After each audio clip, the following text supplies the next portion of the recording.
County Jail. It was the jail starting in 1903 and was used up until the middle of 1975.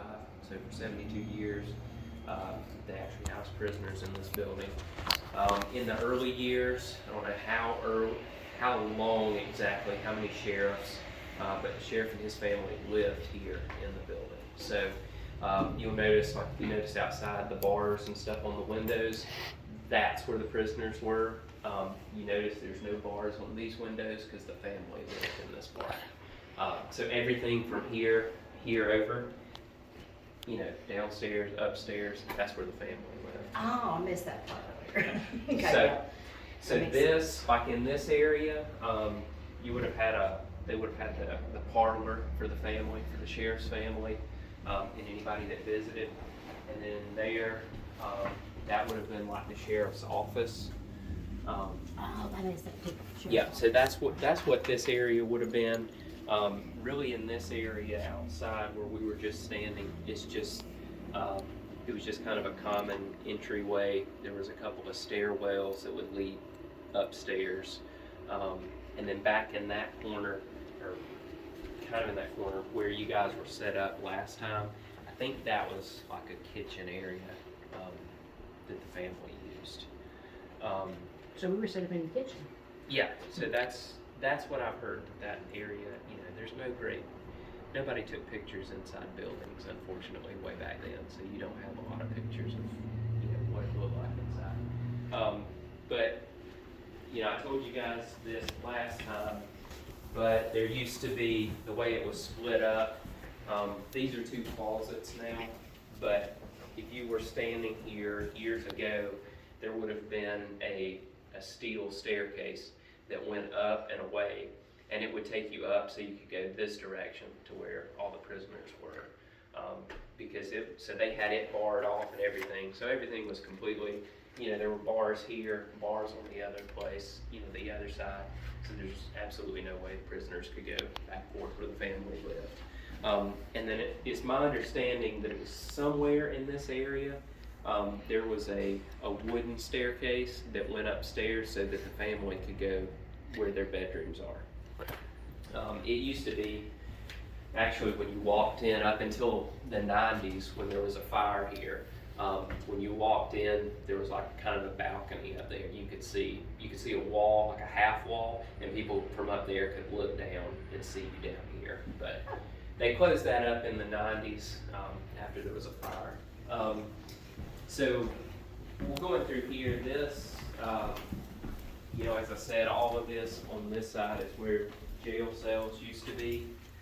Some of the things that we pointed out last time, especially Dan, who used to be the curator here, he pointed out this piano here, how at one point when he was talking to another person that worked for the county, they were sitting at the front desk, which used to be where those doors are for the gift shop. And out of the corner of her eye, she could have sworn that she saw a little girl twirl as she was dancing through here. It maybe as if she was, listening to somebody play this piano.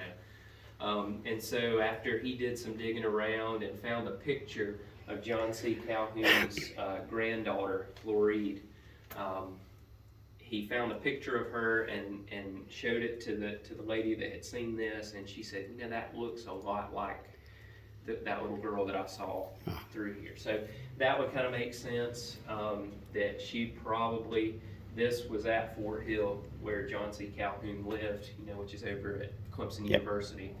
So it's likely that if that was her ghost attached to this item, she would have heard, maybe heard her grandmother or her mother, somebody play this piano back in the day.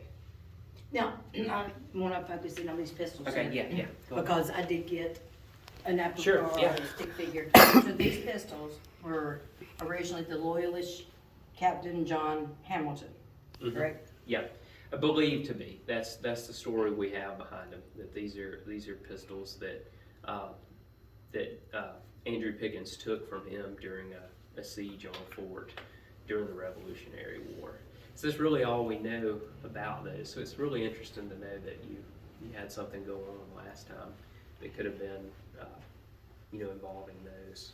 Yeah, because it was a distinct, and it was not something that could map in, and it was really cool that I could not remember what was there, because Mhm. all I could see was the outline of this thing and this thing. So it looked like it was literally going like this. Mm-hmm. You know, first thing was washing your hands. I thought maybe it's an old thing, you know, washing his hands, or, you know, just kept on like it was trying to get something. You're trying you're trying to grab something. And once it was gone, I turned on the light and I was like, "You got to be kidding me, really?" Because it adds all up. Pistols, doing something with his hands, like trying to get something. So that's why. And then also this sword. Dan did tell me, and I forgot about this walking cane sword, but it was over here. Yeah. So it was in this area over here. It wasn't over here. So that was really so. Yeah, both items, I mean, obviously, you know, related to Andrew Pickens, so I don't know, you know, what he would be more likely, you know, what would be more attached to, you know, I don't know, but it's not anything I've ever heard in So that was really cool. So I'm gonna anything in really, this area. you know, dig my heels in on trying to find out what was here. All right, so there's not really, aside from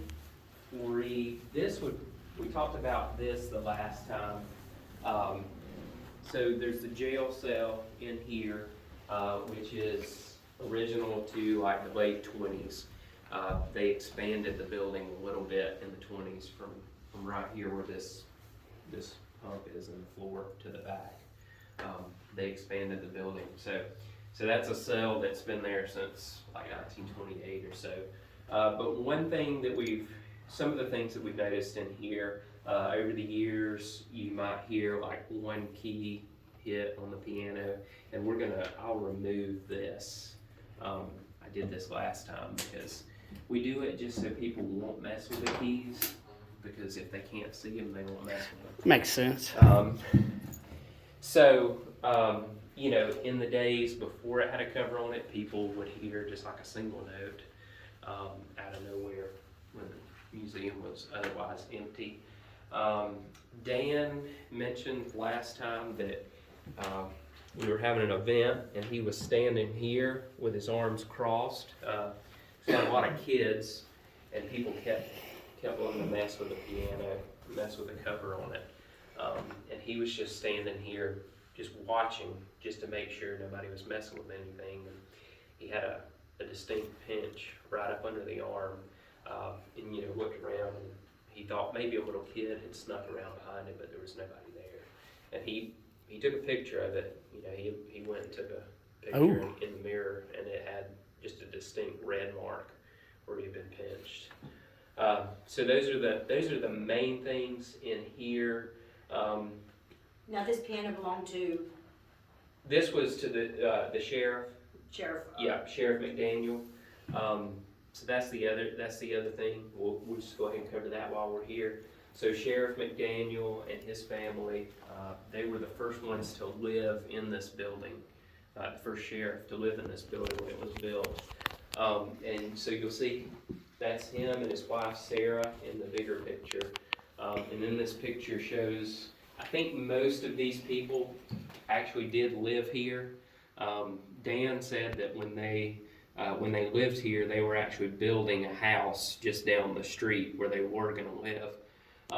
But in the first year, Sarah, I think their oldest daughter and a daughter-in-law, they got typhoid fever and they died here in the building. Oldest daughter and daughter-in-law? Yeah, I think it was the oldest daughter. I know it was a daughter and a daughter-in-law. I'm not sure if it was the oldest daughter, but I think it was. They say on this right here.